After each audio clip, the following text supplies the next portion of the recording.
시장 내 주요 이슈 살펴보면서 앞으로 시장 대응 전략 모색해보는 시승용 애프터눈 시간입니다. 오늘 시청자 여러분들과요. 어제 유럽에서 있었던 통화정책회의 금리를 0.5%로 동결을 시켰습니다. 이 부분 과연 시장 내 시사하는 점은 없는지, 지금 이제 미국은 통화량을 줄이겠다라는 그런 의지를 가지고 있고요. 유로존 같은 경우는 통화량을 그대로 유지하려는, 오히려 확대하려는 그런 움직임이 나타나고 있습니다. 이런 부분들을 놓고 한번 엇갈리는 통화 정책에 따른 시장 대응 전략 같이 한번 생각해 보는 것은 어떤가 해서 오늘 한번 준비를 해봤습니다.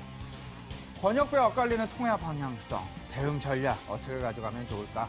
일단 말씀드렸던 대로 ECB 기준금리를 동결을 했죠. 미국 같은 경우 QE 양적 완화에 대한 축소 가능성 9월 그 어느 때보다 높게 지금 대두가 되고 있는 것이 사실입니다. 이 두 서로 간에 상반되는 통화 정책, 우리는 여기서 어떤 포지션을 취해야 될지 차별화, 역차별화 같이 한번 생각을 해보고 싶습니다. 일단 ECB, 먼저 첫 번째 거 먼저 정리를 좀 해보죠. ECB 4개월째 지금 기준금리 0.5%로 동결을 시켰습니다. 과거와는 좀 다른 양상 나타나고 있죠. 유로존에서의 경기, 일단 턴어라운드 상황이 나타나는 그런 그 긍정적인 속에서 통화마저도 좋게 현재 상황을 유지하면서 지금 현재 유동성 팽창 정책 그대로 유지하고 있다는 것. 유로존에 대한 회복, 경기 회복 기대감을 조금 더 크게 자아내고 있는 뒷배경이다라고 생각을 해봅니다. 또 한 가지 중요한 부분이 있습니다. 그들은 일관된 정책의 방향성을 한동안 유지할 가능성이 높다라는 부분이 되겠습니다. 드레이 총재가 22 통화정책 회의가 끝난 후 말한 발언에 의하면요, 앞으로의 정책 방향성, 지금 현재 기조를 상당 기간 유지하겠다는 그런 발언했다라는 것 우리가 지금 주목을 해봐야 되겠습니다. 그래서 전반적으로 유로존 국채 금리, 특히나 독일의 금리 상승세를 보이고 있다라는 것. 그 얘기는 다시 말씀을 드리면요, 경기가 회복되고 있다라는 것을 반증하고 있다라고 판단을 좀 해보셔야 되겠습니다. 한편 이제 미국 쪽으로 좀 넘어가 보겠습니다. 유로존은 기준금리를 동결시키면서 현재 유동성 팽창 정책 그대로 유지하고 있는 반면에 미국 같은 경우 팽창되고 있는 유동성을, 팽창량을 조금씩 줄여나가겠다라는 그런 의지 지금 나오고 있죠. 완전히 조금은 좀 상반된 통화 정책이다라고 보셔야 될 것 같습니다. 우리 시간은 이제 우리 추석 연휴 기간 동안에 FOMC 회의가 열리게 되죠. 이번 FOMC 회의에서 QE 축소 가능성 매우 높게 지금 점쳐지고 있습니다. 그나마 다행인 부분은요, 우리 시장은 연휴 기간입니다. 그래서 시장이 열리지 않고 그 기간 동안에 외국 시장의 어떤 변동성 부분, 상당 부분 우리 시장 완충 역할을 하지 않을까, 지금 다행스러운 점이다라고 말씀을 좀 드려보고요. 이제 QE 축소 쪽보다는 시장의 관심은 규모 쪽에 쏠리고 있다는 것. 축소 규모. 지금 시장 컨센서스, 과거 같은 경우는 월 850억 불, 현재 850억 불이었던 팽창 규모를 한 650억 불 내외로 한 200억 달러 정도 줄이는 그런 부분들이 우세했었습니다. 하지만 지금 현재 상황, 월 100억 달러에서 150달러 정도로 그 축소 규모가 다소간 줄어들 가능성이 높다라는 쪽으로, 일단 시작은 하되 축소 규모는 좀 줄이는 것이 아니냐라는 쪽에 무게가 많이 실리고 있다는 것도 역시 우리가 좀 주목해야 될 부분이 되겠습니다. 미국 국채금리 3%대 육박하는 그런 모습 나타나고 있죠. 두 가지 얘기를 하고 있습니다.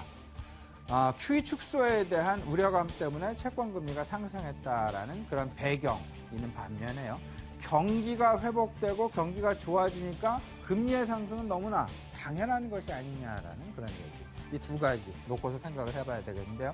일단 문제는 이렇습니다. 만약에 전자가 좀 우세하다면 채권금리의 상승과 주식시장의 상승은 동시에 갈 수는 없는 그런 상황이 되겠습니다. 하지만 대부분 무게중심은 후자 쪽에 쏠리게 된다면 채권금리도 상승을 하고 주식시장도 상승을 하는 조금 좀 상반된 결과, 금융시장 내에서 야기될 수도 있다는 것. 이제 무게중심이 어느 쪽으로 쏠리느냐, 이 부분 좀 생각을 해보셔야 되겠고요. 마지막입니다. 이제 차별화, 역차별화 같이 좀 생각을 해봐야 되겠는데요.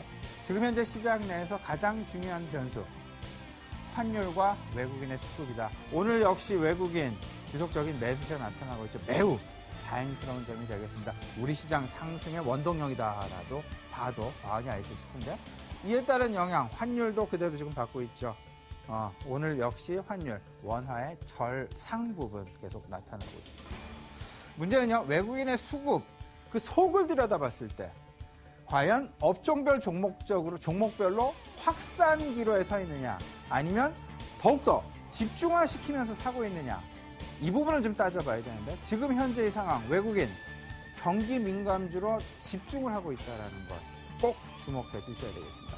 사실상요, 시장에서 기대하는 부분, 아니면 시장에서 가장 지금 고민하고 있는 부분이 그 집중 자체가 이제는 업종 대표주에서 과연 업종 2등주, 3등주로 확산될 것이냐 아니냐 여부, 그리고 경기 민감제에서 조금 더 완화되는 주변 업종으로 확산되느냐의 여부, 이 부분에 지금 상당 부분 주목을 하고 있는데 아직까지는, 그리고 상당 기간 지금의 현재, 지금 상황, 집중되는 현상은 좀 계속해서 진행되지 않을까라는 것이 일단 시장 대부분 전략가들의 중론이다라는 것 참조하셔야 되겠습니다. 그 이유, 그 역차별화를 한번 생각을 해보면요.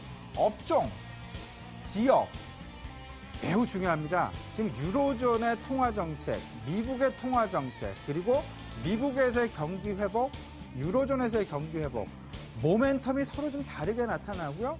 통화정책도 상반된 움직임이 나타나고 있기 때문에 권역별 차별화가 예상이 되는데 그 부분, 결국은 경기 민감제로 왜 지금 현재 외국인들의 수급이 쏠리고 있는지 이 부분을 그대로 대변하고 있다라고 보셔도 과언이 아니지 싶습니다. 조선업종, 기계업종, IT업종 마찬가지 개념으로 접근하시면 어떨까 싶습니다.